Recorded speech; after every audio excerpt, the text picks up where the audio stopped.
Today I'm going to be discussing one of the most fun writing guides I've ever read, so stick around. What's up, guys? My name's Brandon McNulty. I'm a writer, I'm the author of Bad Parts, and welcome to my writing channel. If you've been following my videos recently, you probably noticed that I did a video on the psychology behind your heroes, villains, and mentors, and I also did a recent video on inferiority complexes. These two videos were the result of me reading this guide called Psychology for Screenwriters by William Indick. And while it says Psychology for Screenwriters, this book applies to any writers out there. There's a lot of great information here about a lot of your favorite movies, and today I wanted to do a quick review on it, just tell you what the book includes, what you can expect out of it, and which type of writers should go out and buy it. So I want to say up front that Psychology for Screenwriters is one of the most fun writing guides I've ever read. It's not the most comprehensive or the most insightful, but it's a ton of fun because there are a lot of great examples sprinkled throughout the book.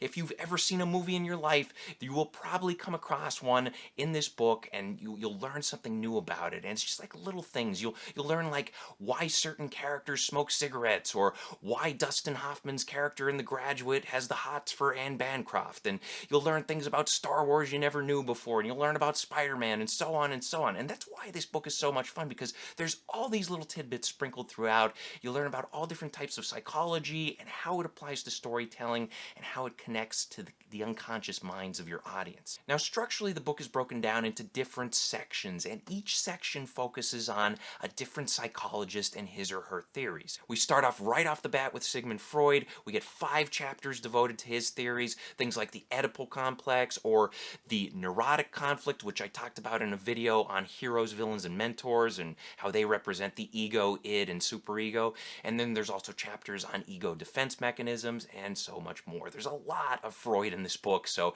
be prepared to get a lot of Freud right up front. And then beyond that, you move on to other sections that focus on other psychologists like Erik Erikson, who dealt with a lot of identity crisis theories, and these can really help you with character development. There's also a section devoted to Carl Jung and his ideas regarding archetypes of both characters and stories themselves. Then later on in the book, what really impressed me, there was a section on the hero's journey and also the heroine's journey.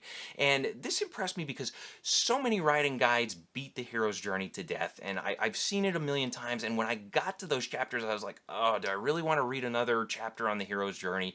But I gave it a chance, and when I got through it, I found one of the best breakdowns of the hero's journey I've ever seen. Because typically in most writing guides, the hero's journey is oversimplified, especially in Save the Cat, where you just get basically the bullet points with some brief descriptions. But in Psychology for Screenwriters, the hero's journey chapter is about 20 pages long, and it gives in-depth analysis of each step along the journey, and it uses both Braveheart and Gladiator for examples. And there were steps along the way that a lot of writing guides either skip over or they just don't give enough information on. So I think this book is great for understanding the hero's journey. And then right after that section, you get a chapter on the heroine's journey, which allows you to take those steps and apply them to a modern female character. And they use the movie Erin Brockovich as an example of this. And then at the very end of the book, there are chapters devoted to Alfred Adler, who looks at inferiority complexes, and also chapters devoted to Roy O'May, I'm not sure how to pronounce his name, but the point is he looks at existential conflict and narcissism. So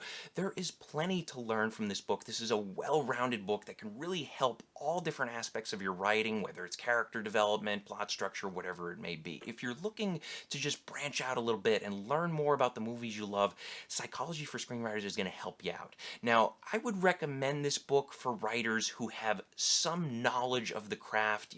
For intermediate writers, I think this book is best. This book, The Psychology for Screenwriters, it assumes that you know something about writing coming into it. It assumes that you know plot structure to some extent, so definitely learn about the craft before you dig into this book. That being said, I would recommend this book to any writer out there who wants to learn more about the subject of psychology and the different theories, the different ideas at play. This book simplifies those ideas, makes them easy to digest, whether or not you're an expert on the subject. So if you are interested in learning more about psychology and how to apply it to your characters and your storylines, I will link this one in the description below. Definitely take a look at it. So I hope this helps. Question of the day. Have you ever taken something that you've learned from a psychology book or class and applied it to your own writing? Let us know in the comments section below and let us know what you took and applied. Thank you guys for watching. If you want to support the channel, please pick up a copy of Bad Parts if you haven't already. Also, check out my other videos, hit the like and subscribe buttons for me, share this video with a friend, and as always, remember to keep on writing.